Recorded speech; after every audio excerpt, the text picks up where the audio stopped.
Investigation files handed over to CPI. All eyes on victim's parents' statement. The investigation into POCSO case filed against Mallikarjun Mutya, the seer of Emuneshwar Mutt, has gained momentum. The case file has been officially handed over from the Goki police to the designated investigating officer CPI Nyayamanavar arrived at the Sahapur CPI office today to commence the formal probe. After receiving the case documents from the Goki station, the parents of the minor girl are travelling from Maharashtra to appear before the investigation officer. Their formal statement is considered the make or break element of the case. Legal experts or sources suggest the chances of the seer arrest are currently low. Since the victim is a minor, the decision to proceed with an arrest depends heavily on the detailed statement provided by her parents. Notably, the parents have already spoken in favor of the seer in unofficial media interactions yesterday, claiming the act was spiritual blessing. If they maintain this stance during the official police recording, the case against the seer may weaken significantly. The investigating officer is currently waiting for the parents to arrive. Their official testimony will determine the next legal course of action, making it a high-stakes moment in a controversial case.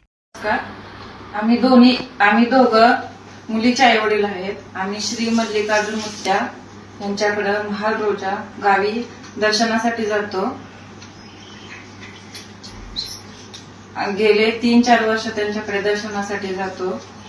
Next time गेलो तेव्हा माझ्या मोठ्या बहिणीचा वाढदिवस होतो. त्या निमित्ताने आम्ही त्यांना भेटायला गेलो होतो. तेव्हा त्यांनी माझ्या मुलीला प्रेमाने जवळ घेऊन आशीर्वाद दिला. तो माझ्या पतीने प्रेमाने व्हिडिओ काढून इंस्टावर स्टेटसवर व्हिडिओ व्हायरल केला होता. लोकांनी त्याचा गैरवापर करून तो व्हिडिओ व्हायरल केला आहे. त्यामध्ये आप्पाजींची काही चूक नाही. माझ्या मुलीचीही बदनामी करू नका, आप्पाजींची पण बदनामी करू नका. समाजामध्ये असं वातावरण करू नका की ज्याच्याने दोघांचीही बदनामी होईल.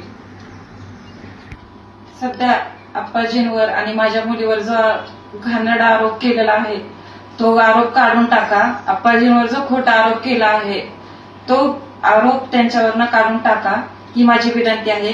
आप्पाजींची पण बदनामी करू नका, माझ्या मुलीची पण बदनामी करू नका अशी माझी विनंती आहे.